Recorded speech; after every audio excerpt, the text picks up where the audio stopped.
Finding high-quality information resources. Today we're going to talk about using some databases. So, when you're planning a large research project, first of all, you need to have a strategy. Take some time and plan a good strategy for your work.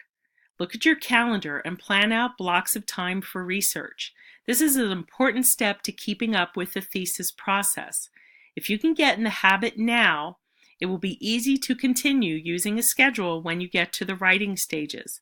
Then, decide on a plan of attack for your research. Consider your topic and interest areas. Develop good lists of keywords and search terms. And make sure you give yourself time to explore things like Twitter, where you can get some great current awareness about your topic. Make sure you go to Wilson College databases, which we're going to discuss here. And don't forget to look at Google Scholar, books, and trends. We'll also make sure that you have a plan for documenting sources as you go, and you can find that in another video in this series. Now, let's talk about the all-important literature review, Chapter 2. In your literature review, you want to use as many academic peer-reviewed studies as possible. You want to have really high-quality information because this body of existing research is going to help you justify your study, make connections of what you are doing to the previous research, and also help you discover what's missing. In addition, your lit review is going to provide, and the research is going to provide, the framework for your study and your data, things you will write about in chapters 1 and 3. It's going to give you lenses for viewing your data and results in chapter 4. And finally, will strengthen your conclusion of your discussion in chapter 5. Keep in mind you need a minimum of 12 to 15 sources for the master's thesis. This really isn't a lot of sources, so you'll want to be super choosy about those that you do use. To get 15 solid sources, you'll probably need to read or review at least 30 to 40 sources just to get those that provide evidence that lends support to your ideas. As you go along, you need to plan early on. What is it that you really need to discover? Those things that you really need to discover will help you develop some guiding questions for your research. Here are some that you definitely need to look at. First, do you understand the background of all the facets related to your topic? Do you really understand the current awareness of the topic and issue? Do you understand any potential implications of your own research? These will help you to develop your guiding questions. You need to also come up with good search terms or keywords. These could be synonyms related to your terms, other related terms of issues, and opposing issue and perspectives. You need to have a list of search terms for both the broad topic or concept you're exploring as well as your target learners.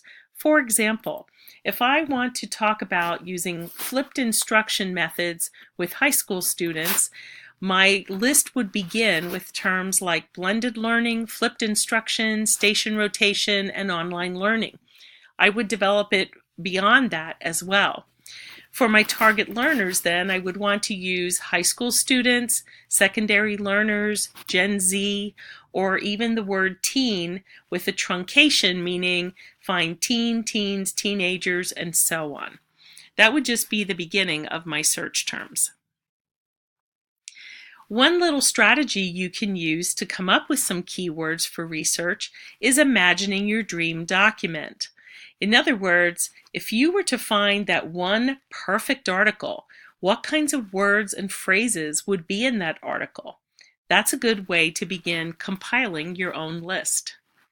These were just some of the terms that I used for my own research when I wanted to find out how metacognition and reflection could help kids do better jobs on their inquiry project. You can also think of your keywords in certain contexts or formats.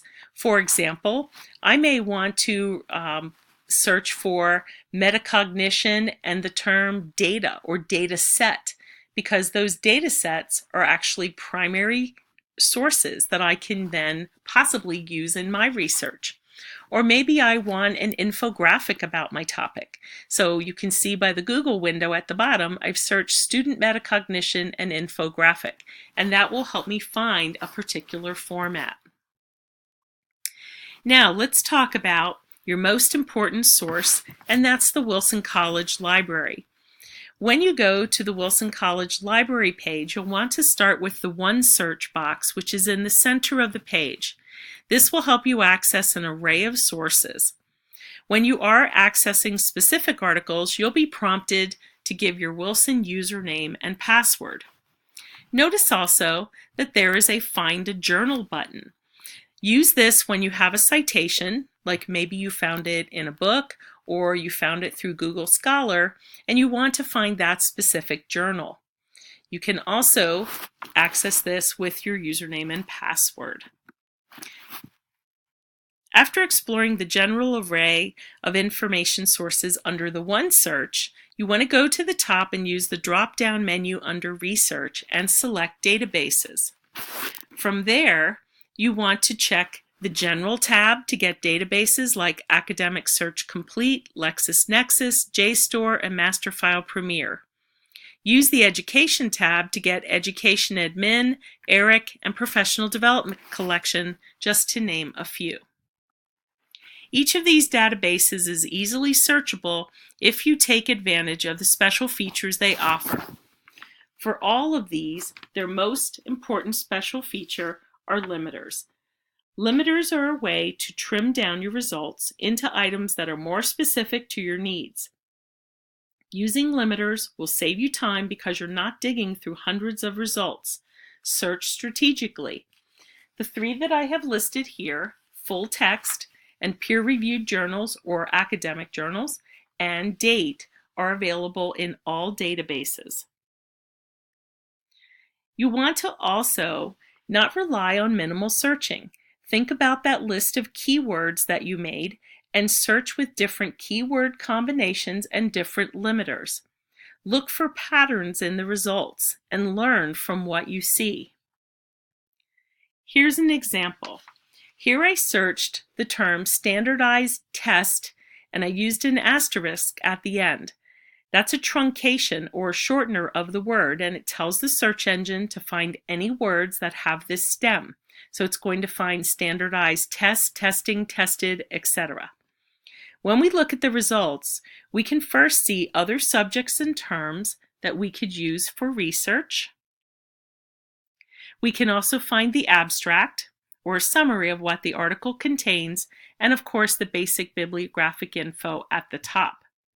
When I look at the limiters, I can see that I really should check things like scholarly, peer-reviewed journals. I definitely could come down here and just select academic journals. And looking at the dates, I'm pretty sure I don't need to go back to 1925, so I'd want to use the slider and change that. Going back over here to my subjects, I want to also take note that I can discover other information there as well. Remember, you want to be intentional in your searching. This means learning from the results you get. So if these were my results, how would I learn from them? Let's take a look at one of these articles. Using the little looking glass shortener here, I can get the preview of one of those articles. I can search for, again, other terms that are important, and I can also find people who may be important. So if I'm doing my study on blended learning and I don't know who Susan Patrick is, I might want to discover who she is, or if she has written anything about the topic.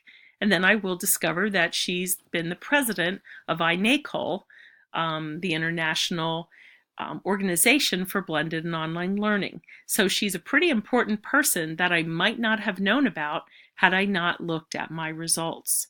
This is an example of what we call learning from your results, or pearl growing, hence the little pearl necklace up here, because you can really learn a lot by really looking at your results. Here's an example of some pearl growing. Here I have looked at articles that I want to review. I've noticed the same author listed twice, so I should probably search for them. I found an organization that I may want to use and cite in my paper, and by looking at this bibliography, I've also found a search term that I may want to take a closer look at. So I want to follow the trail to authors who regularly write on the topic. We call this author searching. I may also want to do a journal run and look at journals that create these awesome special issues on certain topics. For example, in the library profession, Knowledge Quest is one of our chief journals. They do lots of special issues, and so I might want to go back to the Wilson Library homepage and do Find a Journal and start exploring through Knowledge Quest. There are lots of other scholarly sources you can use as well, from Google Scholar and Books to the directory of open access journals. As you are reading your journals, don't get overwhelmed. You can do a shortcut. You can read the abstract, the introduction, and then jump to the conclusion or discussion. Only if you're interested do you really need to go back and read the method or data analysis, or if the method is similar to the one you're doing, you could also learn from that section there. Finally, don't forget to use Purdue's OWL or the APA 6th Guide for assistance. Happy searching!